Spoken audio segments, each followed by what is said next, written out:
Suscríbete a nuestro canal TVC Play y activa las notificaciones.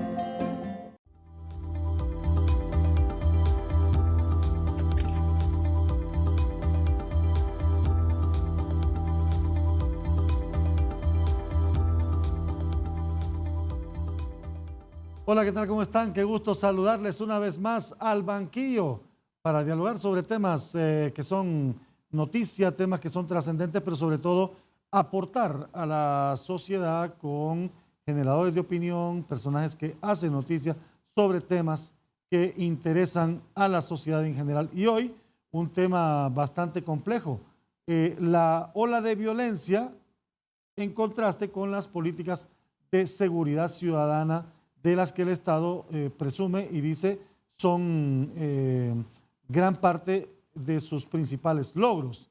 Hoy está con nosotros la directora del Observatorio de la Violencia de la Universidad Nacional Autónoma de Honduras, la licenciada Migdonia Ayestas, a quien es un gusto saludar, licenciada. Qué gusto verla.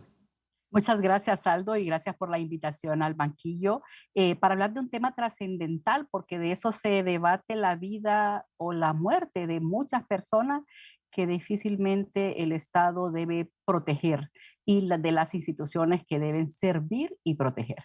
Así que muchas gracias. Y gracias a usted por estar con nosotros. Pendientes, amigos televidentes y amigas televidentes, porque en el transcurso del programa vamos a presentar resultados estadísticas de este informe enero a junio 2021, que casualmente está por presentarse en las próximas horas y usted lo tendrá aquí en Al Banquillo, los datos preliminares que vale la pena analizar. Yo quisiera comenzar de repente con una consulta muy particular. ¿Por qué ha sido tan difícil para el país establecer un verdadero clima de paz y una verdadera política de prevención de violencia? Venimos con esto, con un problema ancestral, ya de décadas, licenciada Ayestas.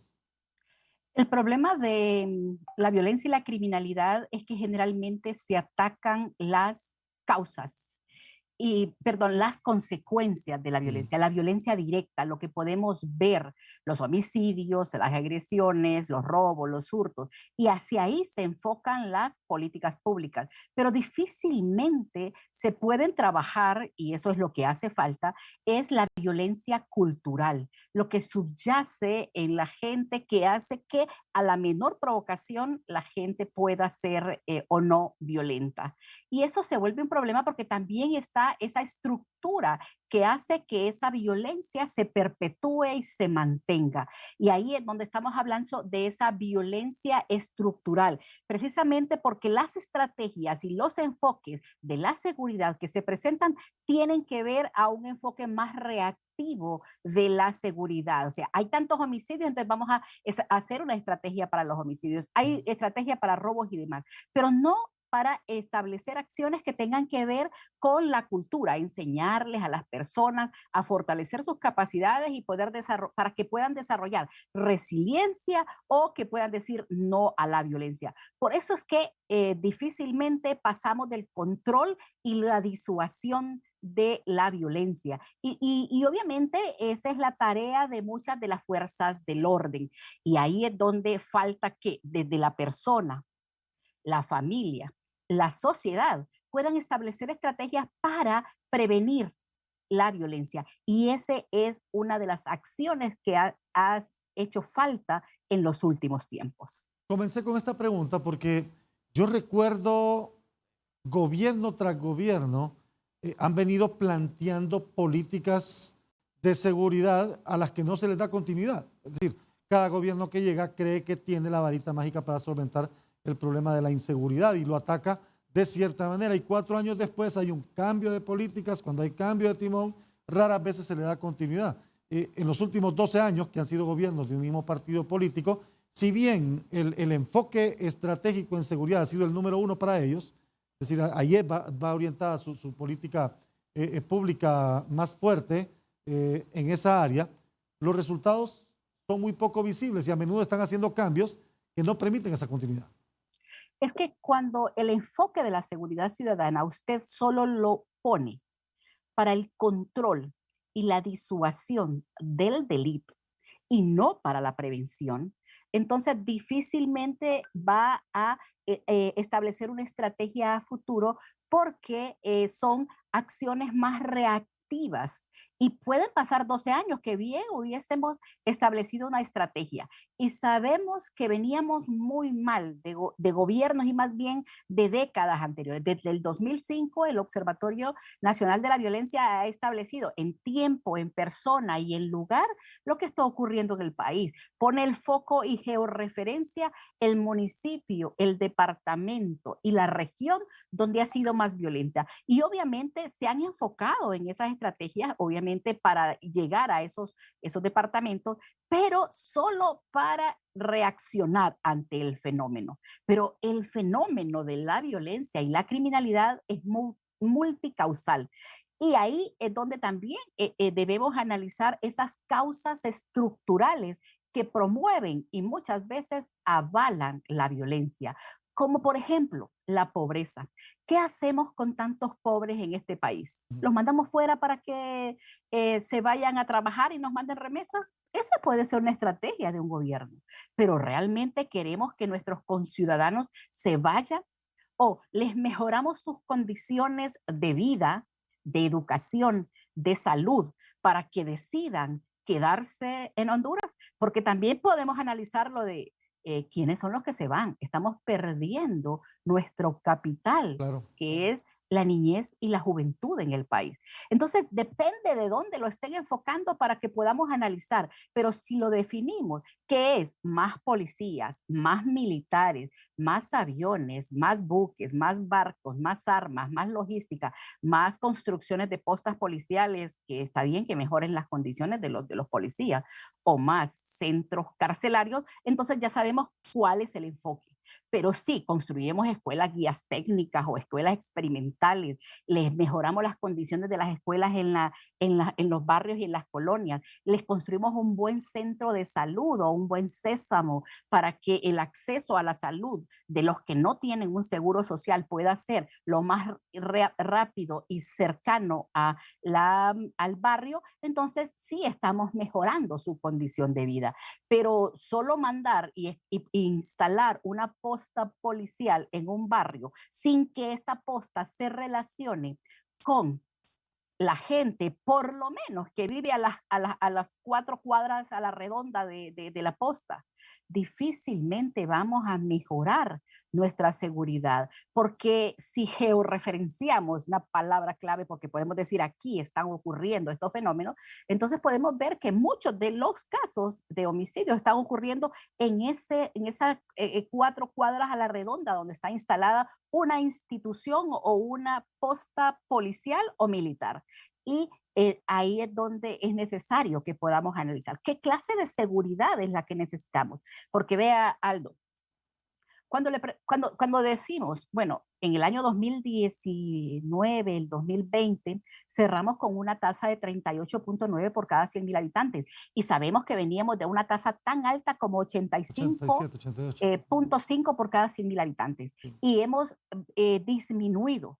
Lo que pasa que esa disminución tiene que ver que el resto del mundo disminuyó, que en la pandemia se disminuyó mucho más y que a partir del 2019, si no hubiese sido por la pandemia, volveríamos a esas tasas tan altas. 44.7 por cada 100.000 habitantes fue 2019. La pandemia hizo que se redujera a 38.9. Y este año ya vamos también a la alza. ¿Por qué?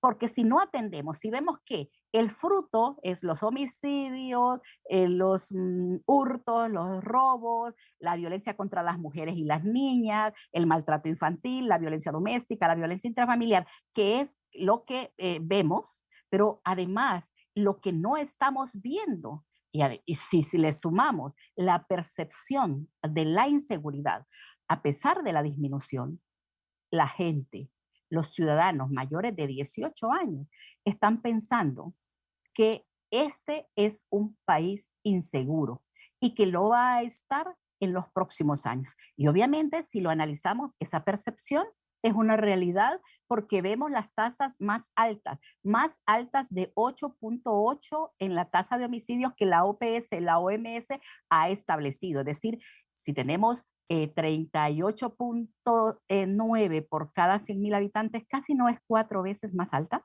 Ujú. ¿Y de qué estamos hablando entonces? ¿Por qué? Porque si nos estamos comparando, para un análisis centroamericano, ¿quién es el país más violento en Centroamérica? Honduras. ¿Quién es el país o el tercer país más alta tasa de violencia en Latinoamérica? La respuesta también es Honduras. Y es que se vuelve un problema cuando tenemos un territorio fértil para muchas cosas, para maras y pandillas, para bandas criminales, para el narcotráfico. Y eso se evidencia de todas las incautaciones, las incineraciones que hacen. Honduras está pasando de un país que del microtráfico, del tráfico de drogas, bueno, y también el tema de muchos de estos funcionarios que estaban en la policía y que fueron reestructurados o depurados, donde establecían que eran los que les gestionaban y les supervisaban que la droga llegara a buen fin a un lugar específico, generalmente en El Salvador, Guatemala o por nuestras vías marítimas. Entonces eran parte de esos problemas que tenemos. Pero ahí es donde es necesario ese análisis, precisamente porque si solo atacamos y solo capturamos a los que están en la base de esa pirámide del delictual, entonces difícilmente vamos a cortar de raíz el problema. ¿Por qué?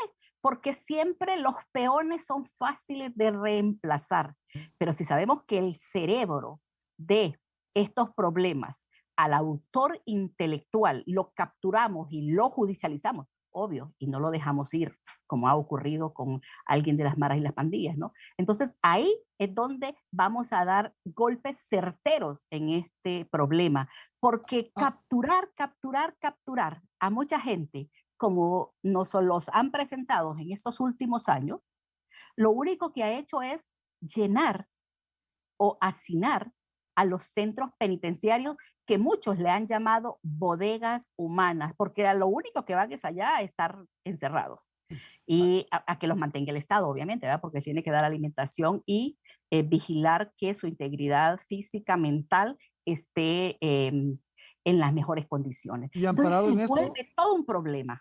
sí, y amparado en esto, entonces, presumo o asumo, y me lo va a decir después de la pausa, que mientras estemos en esa línea de combatir la consecuencia, pero no la génesis, entonces difícilmente podremos establecer una verdadera política de prevención. Pero me lo cuenta después de la pausa. Estamos al banquillo con la licenciada Migdonia Jens. Ahí estás. Violencia y seguridad ciudadana. ¿Qué pesa más? Volvemos.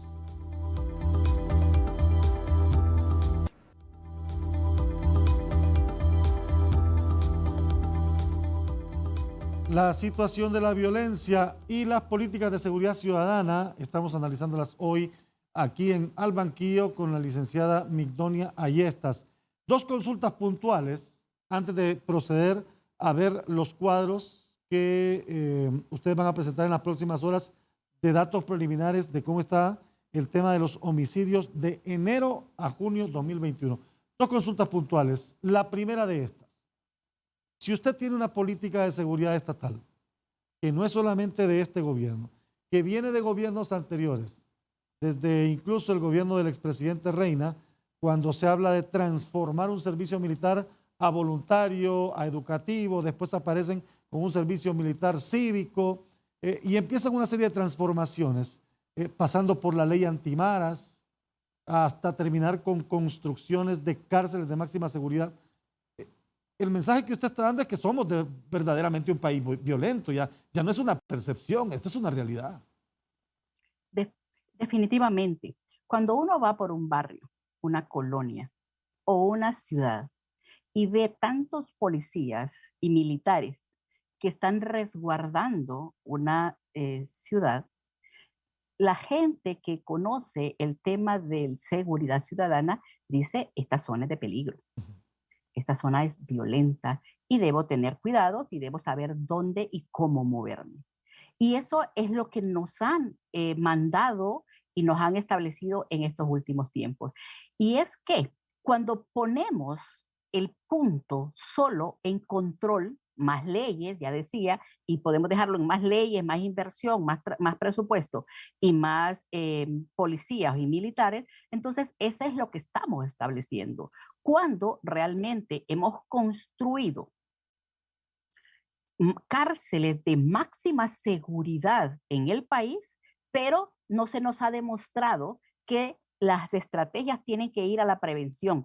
Y podemos pensar como ciudadanos, ¿cuántas escuelas, guías técnicas, cuántas escuelas experimentales tenemos en el país? Y yo le podría contar dos: la de la pedagógica y la de la Universidad Nacional Autónoma de Honduras, porque experimentan los profesionales de esas escuelas.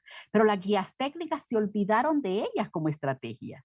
Entonces, ahí es donde está el problema, porque sin duda, si no fortalecemos las capacidades de las personas para decir no a la violencia, para tener formas de cómo resolver los conflictos sin llegar a un golpe, usar una arma contundente, una arma de fuego o una cortopunzante, difícilmente vamos a mejorar o reducir este problema de la violencia, porque cada día más se van a ir sumando. Y no solo estoy hablando de la violencia homicida.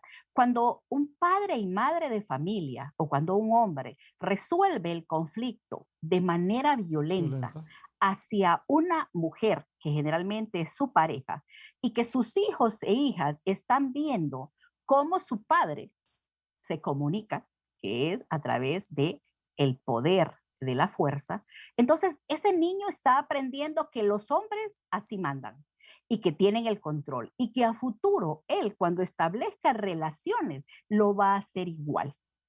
Y la pregunta es, ¿en la escuela le estamos enseñando sobre esto? ¿Le estamos enseñando sobre violencia?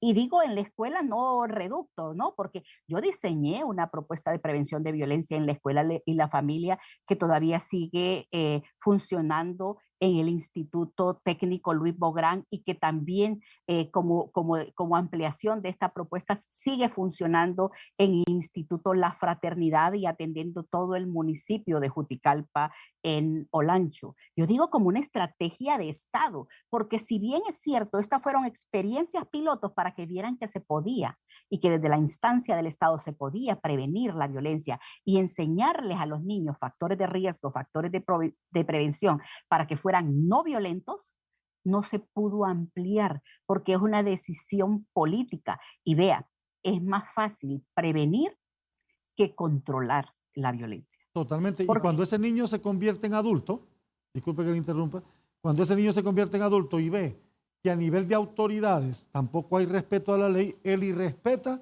las normas de convivencia, o sea, porque se cree con la autoridad y con el poder de irrespetar a cuanto se le ponga por enfrente. Por eso es que es importante, como le llame, cultura de la legalidad, cultura de la no violencia, cultura de paz, pero es el respeto a la norma y obviamente a los que hacen respetar la norma deberían ser los más respetuosos. Parece tautológico, decir, enredarse en el mismo tema, pero es realmente importante poder establecerlo, porque si no tenemos esos padres de la patria que hacen respetar esa ley, difícilmente los ciudadanos vamos a respetarlos, a admirarlos y creer que son buenos funcionarios. Año con año estamos incrementando el presupuesto en seguridad, en defensa, más cárceles, más policías, más patrullas, helicópteros, aviones, hasta un buque tenemos un buque de guerra. Honduras, ¿cuántos países tendrán un buque de guerra en Latinoamérica? Bien pocos. Sí, ¿verdad? En Centroamérica. En Centroamérica creo que nosotros Honduras. nada más. Pero hasta un buque de guerra. Cuando un país invierte más recursos en este tipo de áreas que en educación, ¿qué mensaje enviamos? Mandamos un mensaje de que, igual que México, estamos en guerra. Y lastimosamente eso se traduce en combate, como dicen ellos. Y hacemos fuerzas de tarea, porque vea, todo es ese lenguaje militar de la guerra. Y las inversiones se hacen de tal grado. Y ahí es donde se vuelve un problema, porque no invertimos. Mire, ya han hecho estudios de ¿cuántos centros educativos están en mal estado? Y la respuesta será todos. Todos, sí, todos. Todos. Y los profesores y los directores y subdirectores de los centros educativos, que yo los admiro, igual que yo trabajé en ese tema como subdirectora y directora de centro educativo, toca andar gestionando para arreglar la escuela, para comprar insumos, para mandar a arreglar los baños, porque los centros educativos ni siquiera las mejores condiciones tienen. Pero sí tenemos buques, tenemos avión presidencial comprado con la tasa de seguridad, pero también tenemos estas cárceles de máxima seguridad y ya vemos qué es lo que pasa en esas cárceles, ¿no? Entonces, la estrategia está enfocada al control, es decir, una forma policíaco-militar, el control, más de guerra que de prevención. Y ahí es donde tenemos el problema, que es donde necesitamos avanzar para mejorar esta condición, porque hay que enseñarle a las familias, a los niños y a las niñas que la violencia se puede prevenir, que es un comportamiento que aprendemos y lo aprendemos en la casa, en la escuela, en la calle. Cuando vemos tantas muertes violentas que los criminales exponen los cuerpos en los espacios públicos, no solo está mandando un mensaje a la autoridad que no lo van a respetar y que les importa si tienen muchos policías y militares en las calles, mandan un mensaje de control a la ciudadanía, estableciéndole y diciéndole: aquí mandamos nosotros. Y en muchos de esos barrios conocen la persona que está tirada, inerte en espacios públicos. Y además de eso es el que están diciéndole: este espacio es nuestro y lo vamos a utilizar como queramos. Por eso es que, vea, hay tantas muertes de transportistas. Mire, hay más de 1,900 personas, conductores del transporte público, que han perdido la vida desde el 2016. El año pasado fueron 79, pero este año ya llevamos 42. ¿Qué pasa y por qué saco ese ejemplo? ¿Quiénes usan el transporte público? Son la persona común y corriente. Común y corriente, la gente los pobre ciudadanos comunes y corrientes. Que no puede comprar un vehículo. Y entonces, cuando le quitan la vida a un piloto del transporte público, están mandando mensajes 3. Uno, a los dueños, que tienen que pagar el impuesto de guerra o la extorsión. 2, a las autoridades, que difícilmente la policía del transporte público está siendo efectiva. Y 3, el uso de los espacios y el transporte público. Por eso es que la gente tiene miedo al usar los espacios públicos y el transporte público, porque ahí es donde están ocurriendo muchas de estas muertes violentas. Mire, imagínense la muerte de un conductor en un bus, que generalmente dentro de su bus. Ahí va mucha gente. O está esperando. ¿Cuál es el mensaje? Véalo. Y entonces ahí tenemos bastantes problemas porque impactan, es la percepción de riesgo y de miedo lo que están catapultando. Igual que los homicidios múltiples. Mire, ¿cuántos homicidios múltiples han ocurrido este año? 27. Y hay un aumento del 23% en comparación con el año anterior. Y esto es lamentable porque si analizamos desde el 2010 hasta el 2020, son 1,040 homicidios múltiples, donde han perdido la vida 3,810 víctimas. Y hay que sumarle estos 27 homicidios de este año.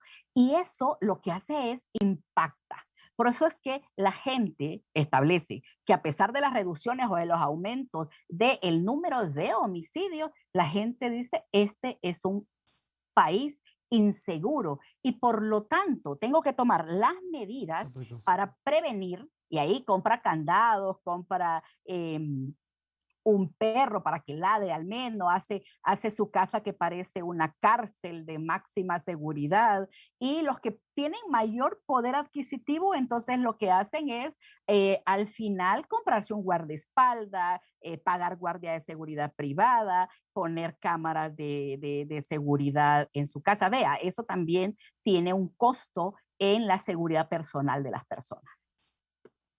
Bien, solamente lo voy a mostrar en pantalla y lo vamos a explicar después de la pausa, ¿le parece? El primer cuadro de los datos preliminares que ustedes van a presentar en las próximas horas sobre las muertes por homicidio según día de ocurrencia en porcentajes de enero a junio. Ahí está, mire. Y vamos a ver que los fines de semana, sábados y domingos, son los días que más actos violentos ocurren, pero no descuidemos lunes y viernes. Pareciera que agarra una seguidilla, viernes, sábado, domingo, lunes, baja un poco el martes, baja miércoles, baja jueves y vuelve a subir el viernes. Lo vamos a explicar al volver de la pausa, el tema de las muertes por homicidio según día de ocurrencia y porcentajes con la licenciada Migdonia Ayestas del Observatorio de la Violencia de la Universidad Nacional Autónoma de Honduras. Volvemos. Estamos de regreso en Al Banquillo. La licenciada Migdonia Ayestas, directora del Observatorio de la Violencia de la Universidad Nacional Autónoma de Honduras. Está el cuadro en pantalla, licenciada Ayestas, 1.872 homicidios de enero a junio. ¿Podemos explicarlo, por favor? Y lo vamos a ir viendo por día de ocurrencia y en porcentajes. En principio, establecer que son datos que salen de las fuentes oficiales, Policía Nacional, el Ministerio Público a través de la Dirección de Medicina Forense, y cuando hacemos tasas y porcentajes también, sobre todo las tasas, es información que sale del Instituto de Estadísticas del país. Mire, de el año 2004 hasta el año 2020 han ocurrido 79.400 homicidios. Y esto es lamentable precisamente porque hay departamentos que han sido especialmente violentos, como por ejemplo, en primer lugar, Cortés, Francisco Morazán, Lloro, Atlántida, Olancho y Comayagua, entre otros. Repítame esa cifra del 2004 a la fecha. 79.400 homicidios. 79.400. Y en su mayoría, si lo analizamos por arma de fuego, en su mayoría y en promedio el 79% se cometen utilizando el instrumento de muerte como es un arma de fuego. Y lo lamentable es que veníamos en unas reducciones importantes y ya en el 2019, como establecía, en el 2020, empieza a aumentar. Y la pandemia ayuda, y además de las estrategias de gobierno, obviamente, a que no suba cuando estábamos prediciendo que iba a ser superior a la tasa de 40 por cada 100,000 habitantes. Pero este año, a pesar de que tenemos el confinamiento, a pesar de que tenemos en muchos municipios ya están cerrando, que la gente está resguardándose con todas las medidas de bioseguridad para no ser víctima de la COVID-19, que déjeme decirle que es una muerte natural y no es una muerte por causa externa, como es la muerte homicida. Ya este año estamos viendo un aumento. Y hay que tener cuidado porque vea, los fines de semana son los días que más violencia se está presentando. Ahí está en el cuadro. Viernes, sábado y domingo, ¿verdad? Sí, pero el fin de semana, sábado y domingo es donde más violencia. Pero hay que sumarle que empieza el viernes y concluye el lunes. Es decir, lunes, viernes, sábado y domingo son los días que más violencia se está presentando. O sea que de estos 1.872, los días más violentos son el viernes, el domingo, 14.4. Sí, son 1.872 los casos de violencia homicida en este caso. Sí, y el sábado día y domingo más son violento, los días que más suceden. el día más violento es el El sábado, sábado. 18.6%, seguido del domingo, 18.2%. Y mire que en este primer semestre está cambiando ese comportamiento porque año con año el promedio de muerte violenta y el día más violento es el domingo con 21% en promedio. Ujú. Y aquí es importante establecer que en los fines de semana ocurre el 36.8% de esas muertes violentas. Mayor riesgo es el fin de semana para ser víctima de la violencia homicida. Miremos el otro cuadro, es uno que habla sobre el comportamiento de las muertes por homicidio enero-junio de 2021. Vamos a hablar de las víctimas en promedio diario, el aumento en la tasa en comparación con el periodo anterior y el aumento en promedio diario. Lo tenemos en pantalla, licenciada Yestes. Si de esos 1.872 muertes violentas homicidas en promedio, hay días que han sido especialmente violentos y lo vamos a ver más adelante, pero el promedio diario es 10 víctimas al día. Generalmente es 9 hombres y una mujer. Si analizamos la tasa parcial, porque se va acumulando, una tasa parcial de 19.8 por cada 100.000 habitantes. Si esa tasa la proyectamos a diciembre, enero-diciembre del 2021, vamos a llegar a una tasa de 40 por cada 100.000 habitantes, es decir, superior al 38.9 por cada 100.000 habitantes que cerró el año 2020. 258 homicidios más que el año anterior. Decimos que es 10 homicidios diarios, que hay 1.872 homicidios el año 2021, el año 2020 fueron 1.614. Si lo restamos, 258 casos o víctimas más que el año anterior. Y esto es importante establecerlo porque hay un aumento en el promedio diario. 1.4 ha subido esta violencia y criminalidad, y si vemos el aumento en la tasa comparada con el año anterior, también la tasa parcial aumentó un 2.5%. Estos son datos que en el segundo trimestre son básicamente de fuente oficial, es decir, que hay un proceso de validación y seguramente van a ser mucho más porque el observatorio aporta muchos datos en el registro administrativo. Pero son los datos en este momento para dar certeza de lo que está pasando en el país.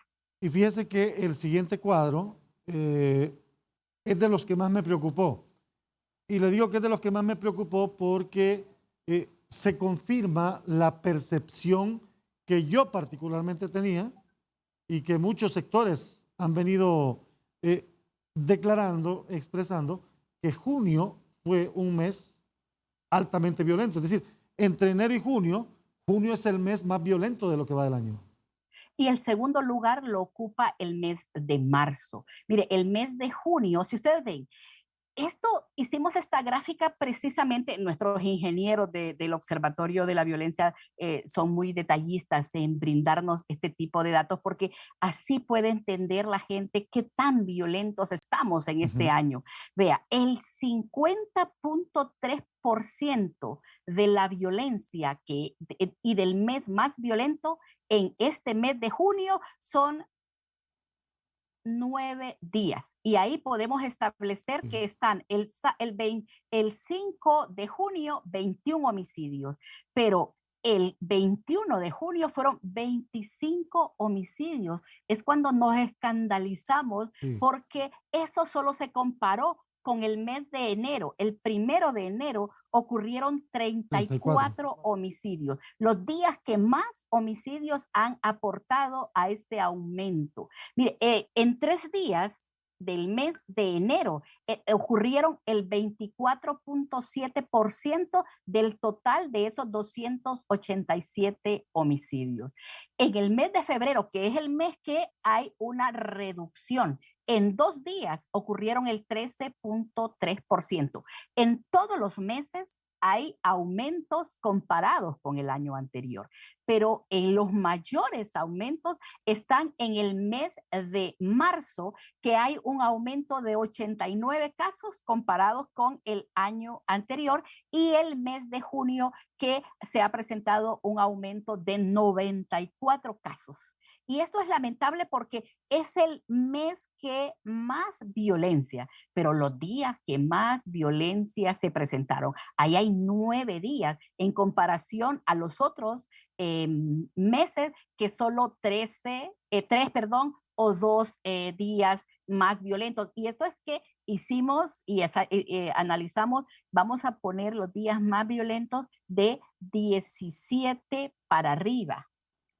Antes no, pero vean, representa un segmento importante de la violencia. Y lo más grave de estos meses en el país es que esta violencia está aumentando en un 16% si lo comparamos con el año anterior.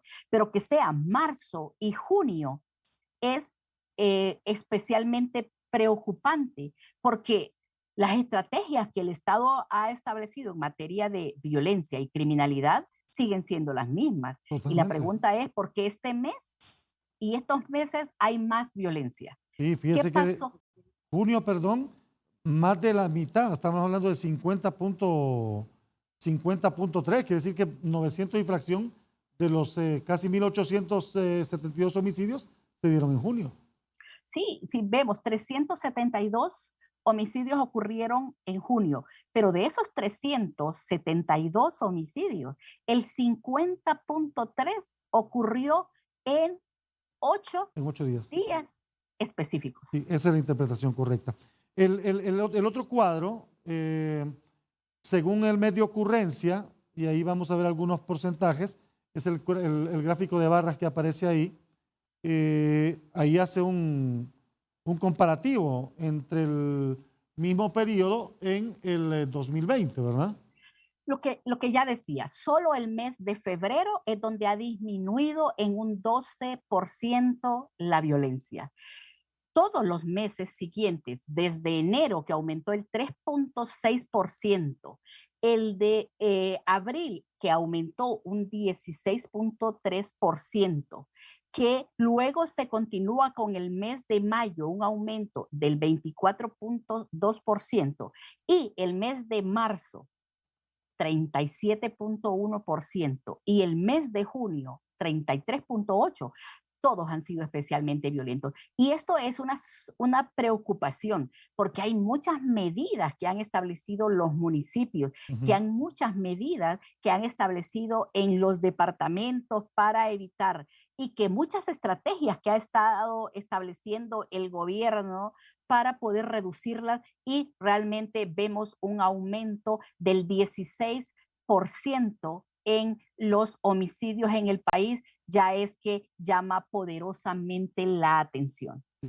Sí, y en efecto, febrero usted tenía 317 homicidios solo en febrero, que tiene 29 días. O sea que es relativo también el porcentaje.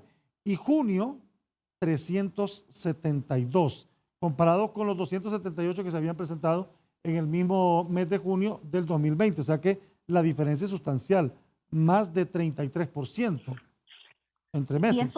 Y eso es preocupante, porque no solo es que en junio dan el 14º, como la gente quiere entender, que se mueren porque, o que les quitan la vida, que es la mejor interpretación, por robarles. Y eso no es cierto. En la mayoría de las muertes violentas tienen que ver con la criminalidad organizada. Y ahí es que les quitan la vida por ajuste de cuentas, que tiene que ver con peleas de territorio, ya sea por bandas criminales, por maras y las pandillas, por el tema del sicariato. Y ahí se agrupan muchas de estas muertes violentas. También hay un porcentaje que en promedio es el 27% del total de las muertes violentas, que tiene que ver con actividades comunes como la delincuencia común, que por robarle, y ahora antes te robaban pero no te mataban y ahora te matan para que no quede para que no quede evidencia. evidencia. Sí. Y eso también, pero la violencia doméstica, la violencia intrafamiliar, las riñas interpersonales tienen un aporte en estas muertes violentas. En promedio es el 27%. Y ahí es donde hay que trabajar el tema que ya decíamos de la convivencia, porque muchas de estas muertes violentas tienen que ver que porque tomó bebidas alcohólicas una persona, luego terminaron en una discusión, en una riña y hay una muerte violenta. Y en Honduras sí hemos visto que hasta homicidios múltiples de una persona y que le ha quitado la vida a 3 han ocurrido.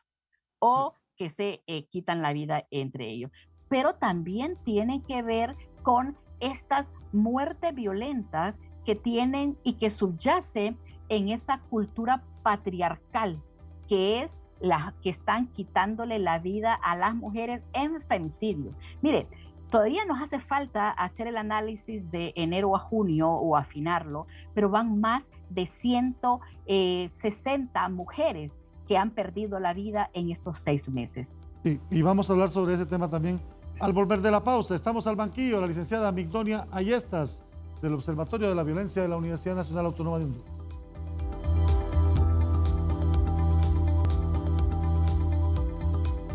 De regreso en Al Banquillo, estamos haciendo un balance sobre la situación de violencia en el país enero a junio de 2021. Y ahí tiene usted el resumen de comparativo 2020-2021 en el mismo periodo. En el 2020, entre enero y junio, 1.614 homicidios. En el 2021, en el mismo periodo, 1.872, para un incremento en homicidios del 16%. Alarmante la situación a nivel estadístico. Junio, como hemos visto, es el mes más violento. Estoy cerrando, pero no puedo dejar de consultarle, licenciada Ayestas, sobre el tema de los femicidios. Gran parte de las muertes violentas que se están presentando y con mucha regularidad y con mucha hazaña tienen que ver con mujeres, muerte violenta de mujeres.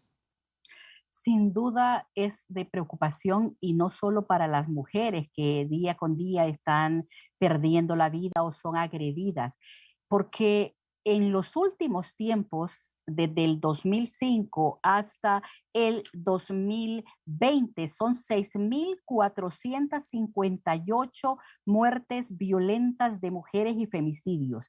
Y si hacemos un análisis, por lo menos desde el 2012, podemos establecer que el 60.3% son femicidios. Es decir, son las parejas de las mujeres las que le están quitando la vida, porque es una conducta androcéntrica y patriarcal que se avala con la no respuesta del Estado para juzgar estos casos. Y se vuelve un problema cuando se inicia estas violencias en el hogar, con violencia física, violencia psicológica, violencia sexual, porque también ahí en la violencia sexual es un problema. El 87.7% de la violencia sexual que ocurre en mujeres. Y no solo en mujeres, sino que su mayor riesgo está en mujeres jóvenes entre 14 y 18 años. Por eso es que es importante, hablando de la planta, desarraigar esta conducta patriarcal que promueve que los hombres sean los violentos, los controladores y las mujeres las sumisas. Ahí es donde es importante la denuncia. ¿Cuántas mujeres mueren violentamente de enero a junio? 160 mujeres tenemos ya el Observatorio de la Violencia y esto es lamentable porque la pandemia también aumentó la violencia doméstica y la violencia intrafamiliar. En las denuncias al 911 el año pasado fueron más de 100,000 las denuncias. ¿Cuál es la respuesta del Estado?